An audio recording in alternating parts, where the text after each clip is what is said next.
త్రిదళం త్రిగుణాకారం త్రినేత్రం చ త్రియాయుధం త్రిజన్మ పాప సంహారం ఏకబిల్వం శివార్పణం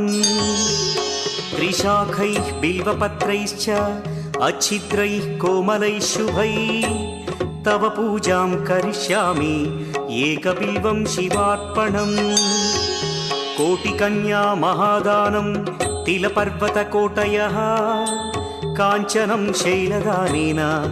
एकबिल्वं शिवार्पणम् काशीक्षेत्रनिवासं च कालभैरवदर्शनौ प्रयागे माधवं दृष्ट्वा एकबिल्वं शिवार्पणम् इंदुवारे व्रतं स्थित्वा निराहारो महेश्वर नक्तं हौष्यामि देवेश एकबिल्वं शिवार्पणम् रामलिंग प्रतिष्ठा